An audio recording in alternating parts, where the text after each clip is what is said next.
Yeah, well, we don't know whether Watson's going to be dropped, but if you look at any series, you pick the first team thinking that that's the team that's going to win you the Ashes. Now, Australia went with Watson, and I would have thought if they were going to get rid of Watson, they should have done it in the first test. If you look at his record, he only got 25 and 11 over in the West Indies, I think it was. He averaged 29 last year with the bat against India, and Mitchell Marsh did the job in the first two touring games. He made 200s. Now, someone who makes 200s and is fighting for a position with someone else who's out of form, I would suggest that you put him in that first test match. And they didn't do that. And now they lost that first test match. They're making those changes. And Brad Haddin leaving because of personal reasons, that might change the selectors' minds. But the way I see it right now, Shane Watson's out and Mitchell Marsh is in.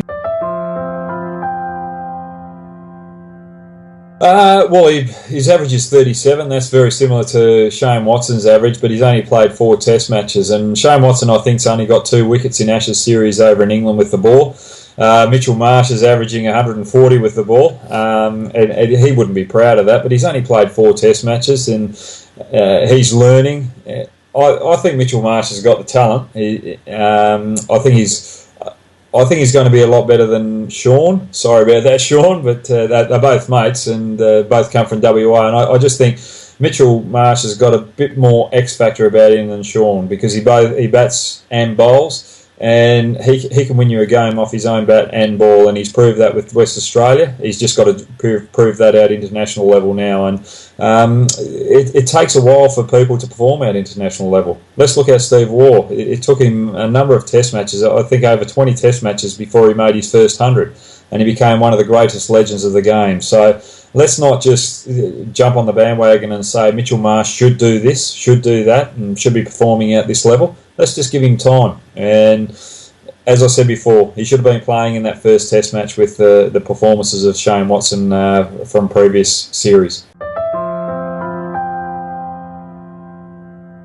No, look, I don't think we should panic too much. I think if you look at the last test match, we only lost it because of the root and balance partnership of 150, and we lost the test match by 169 runs. So that catch of root cost us that last test match. So let's not panic. Our bowler's got 20 wickets, so that's a good sign. So I don't think we should panic. Our bowlers are world-class bowlers. Just because Ryan Harris isn't there, the 3 that are there have done the job before, and we've got Nathan Lyon as well, who's done fantastic as Australia's premier off-spinner.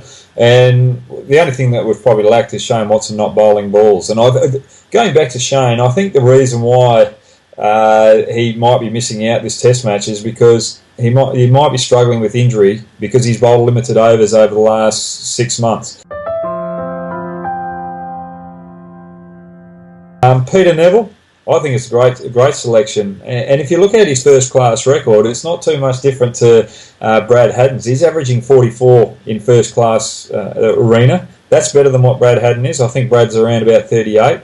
And he scores hundreds out one game more than what Brad Haddin does as well. So Peter Neville's a fantastic replacement. I'm expecting big things from Peter Neville, but just like Mitchell Marsh, let's not overreact. Let's give him time to settle into that Australian team, and I just think Mitchell Marsh and Peter Neville should be given time to settle and given a huge opportunity. And we don't want to see those two in and out of the Test team for the rest of the Ashes. Give them 5 to 10 Test matches to prove themselves. I was very impressed with the way that he bowled in that first Test match. I thought he lacked a little bit of experience after watching him play against New Zealand, but he's come out. He's been given a decisive game plan how to bowl against Australians, and he executed it pretty well. And I think a lot of credit has to go to Trevor Bayliss in that regard to back an off spinner who's been questioned after that New Zealand series. Rashid, if he comes in because Ali's injured, I think he's a great replacement. He's someone a little bit unorthodox, and he can still make runs as well, but he's not going to bat the same as Ali. But I think he just adds something different to the English Test team, and he'll be excited, and I'll be expecting big things from him as well. I think he'd put the pressure on the Australian batsman. He turns the ball away from the right-handers. And I think that's a big thing that England need, is a spinner that turns it away. But Ali did a fantastic job, and he deserves the points to play in the second Test match. I think England have got depth in their spinning division. I think what I've heard in the papers and from the media, they haven't got too far ahead of themselves. They know Australia can turn things around very quickly. They've won the first Test match. They won up. The ball's in their court. Australia are the ones that have to chase now, and they don't have to change too much. What they need to do is get away to a good start in this second Test match, and that will really put the pressure on Australia, and Australia will have to continually chase. So I don't think England need to change too much. This aggressive talk that they've been talking about, I think their top order, Life, Cook and Balance, just have to play that negating game where they just try and wear the Australian bowlers down, and then you've got the likes of Root, Bell and Stokes and even Butler to come in and when the Australian attack's a little bit more lethargic, just take that opportunity and really put a big score on the board. And that's the way that England have got to play, and that's the way that they've structured their team.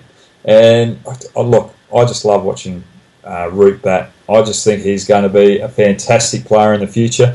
And to me, this Ashes series is a big contest between Root and Smith, as far as I'm concerned. Whoever bats best out of those two is going to win the series for their team. I think the other thing too that Australia have got to be careful about is England out Lords have turned things around over the last couple of years. They've dominated. Usually Australia are the ones that have dominated out Lords. This has been our fortress, but England have turned things around, and Ian Bell, Cook, Root, Stuart Broad, even Balance have all had success here with the bat, and Ben Stokes, they're all averaging around the 50 mark. So Australia have got to be on their game, and they've got Bell on the back foot at the present moment. They can't afford to let him find form. Otherwise, they're going to lose their way, and England are going to dominate this Test series. So I think Australia are on the back foot this second Test match. Whoever wins the toss has got to bat first, because 9 out of the last 12 Test matches, the team that's batted first out Lords has won the Test match. I think the last two tosses, the opposing or the winning captain of the toss has bowled first and lost the Test match. So you've got to have that courage. It might be green. There's been a bit of wet weather around. It might be green there, but you've got to have that courage to bat first in this Test match. So whoever bats first is going to win.